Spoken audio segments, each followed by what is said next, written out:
Dans cette vidéo, je relais l'information donnée par Billy Rioux pour la confection d'un baker's tent, une tente de boulanger.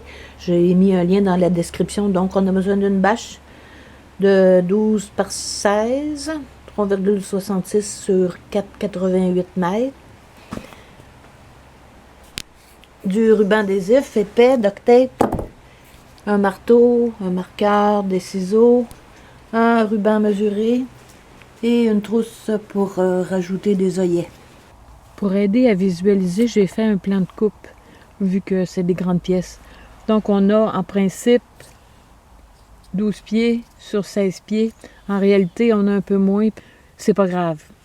On commence par couper en deux sur la longueur. Ça va être l'arrière et l'auvent. De l'autre côté, si on a une toile qui est de la même couleur des deux côtés, on se calcule 6 plus 2 pieds, donc 8 pieds. Ici, on peut le calculer. Parce qu'on a un jeu, ça va servir de toile de sol. Donc 6, 2 pieds, on fait une diagonale. Ça va être les deux côtés. Donc j'ai fait un autre schéma avec des mesures en mètres. C'est la même chose, le 3,50 m sur 4,8 mètres, c'est pas tout à fait exact. C'est un petit peu plus petit. On coupe sur la longueur. Et si on a une bâche donc qui est de couleurs différentes, bien, il faut mettre les côtés en rabattement. Alors aussi bien utiliser les coins qui ont des œillets. On a le 60 cm, 1,8 m et on trace la diagonale. En rabattement pour l'autre côté, on a encore le 60 cm, 1,80 m et la pièce centrale, on n'en a pas besoin, donc on peut s'en servir pour autre chose. Pour la première coupe, j'ai vu que c'est comme deux morceaux qui sont collés ensemble, donc j'aurai pas besoin de tracer une ligne. Ça va être beaucoup plus facile de suivre. Pour la diagonale, si on n'a pas une longue planche, quelque chose de droit pour la tracer, il faut trouver un truc.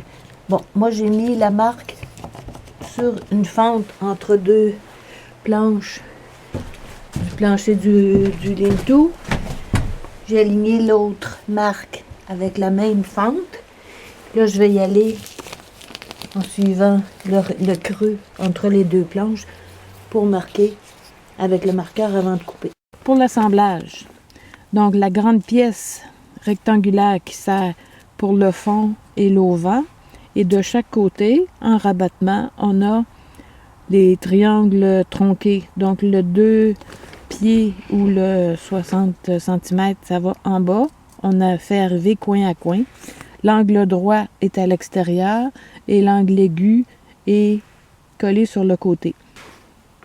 Et ça va nous prendre un œillet au coin d'attache. Donc 1, 2, 3, 4, 5, 6 et en haut 7, 8. On n'en a pas besoin dans ces coins-là parce qu'ils vont être rabattus vers l'intérieur. Pour assembler avec l'adhésif à conduit, le duct tape, il vaut mieux commencer par le bout en bas. Et s'il y a des petits jours, c'est pas très grave parce qu'on va en mettre des deux côtés. Les deux morceaux sont assemblés à l'extérieur. Il faut faire la même chose à l'intérieur.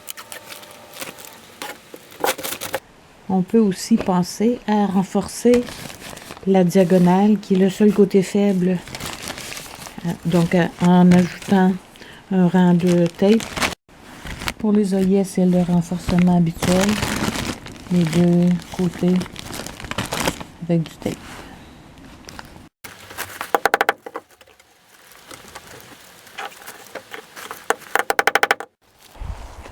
Plus la toile est de qualité, plus on aura un gros paquet. Moi, j'ai un premier prix. Ça m'a coûté environ 20 $. La toile, les œillets, le tape. Et ça donne un petit paquet qui pèse 900 grammes.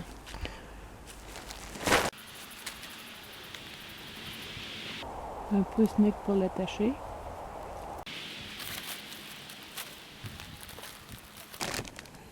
En temps ordinaire, j'aurais pris des bouts de bois taillés sur place, mais comme le sol est gelé,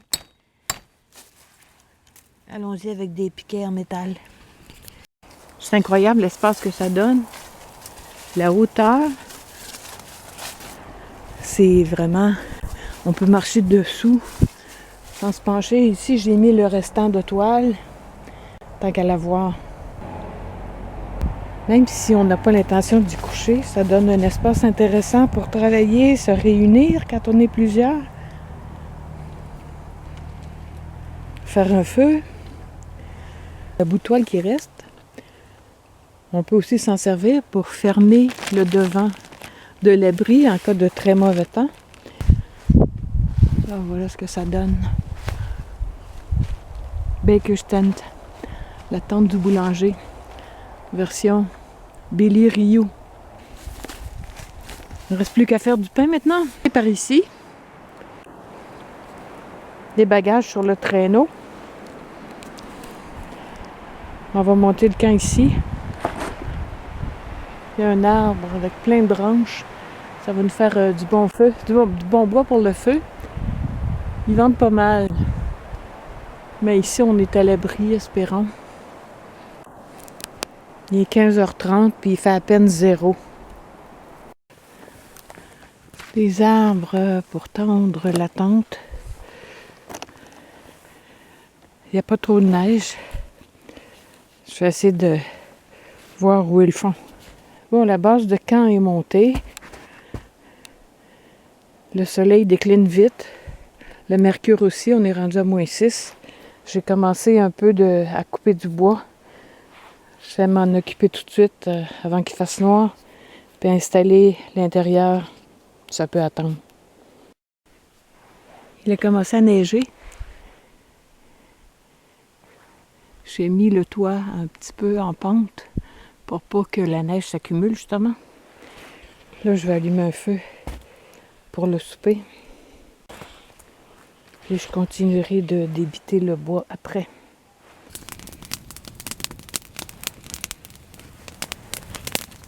J'ai mangé ma soupe.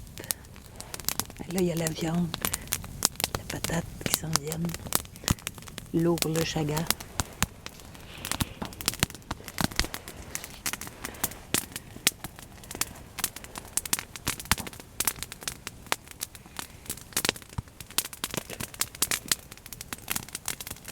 Il neige un petit peu.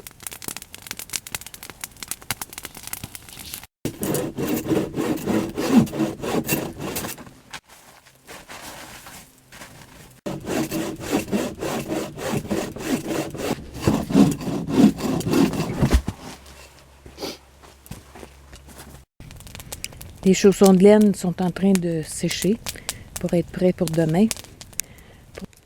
Mes vêtements pour dormir. Une polaire à capuchon. En dessous, un chandail à manches longues en laine mérino et une camisole en mérino. J'ai aussi un bof que je vais peut-être me mettre sur la tête. Des combinaisons techniques, des bas de laine et le gros luxe. Je me suis fait des chaussons en fourrure dans les manches d'un vieux manteau. C'est seulement pour me coucher, là. Je ne peux pas les porter pour marcher. Pour le couchage, j'ai d'abord la couverture de survie, ensuite un thermarest pour couper le froid. J'ai la couverture de laine qui entoure le matelas soufflé. J'ai le sursac en taille part que je vais laisser ouvert pour être sûr qu'il n'y a pas de condensation, mais quand même ça coupe l'humidité. Ensuite, le duvet. J'ai tassé la neige sur les parois, les trois côtés. Donc, il n'y a pas d'air qui passe. Donc, ici, il y a le bois en longueur pour faire un long feu. J'ai quelques bûches. Donc, j'ai triché, mais j'ai le droit. Le chien ne veut même pas s'approcher.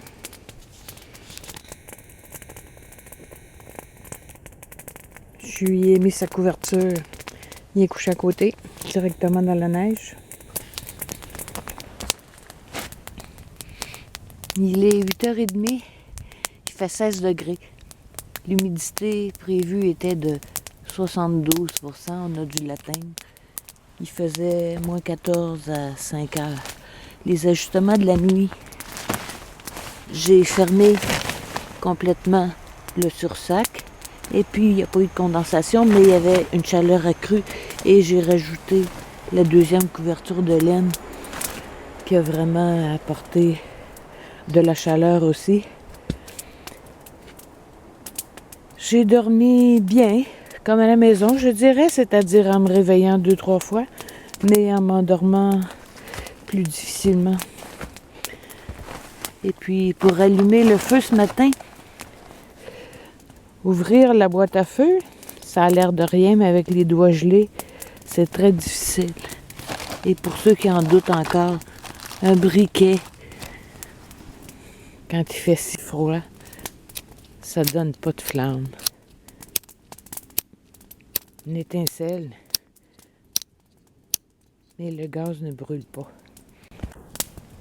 Alors, ça va être le café, le bacon, les céréales.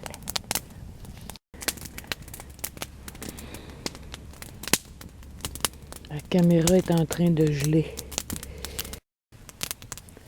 Il y a quelques trous dans la partie du toit au-dessus du feu.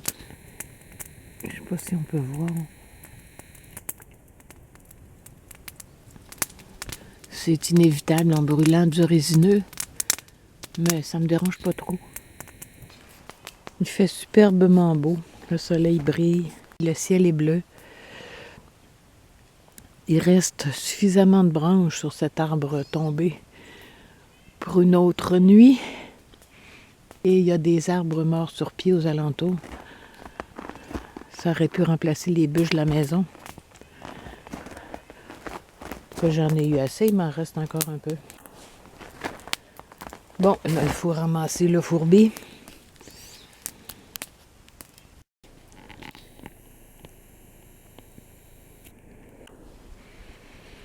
Difficile de camoufler l'espace de la tente parce qu'autour, ça a gelé très dur.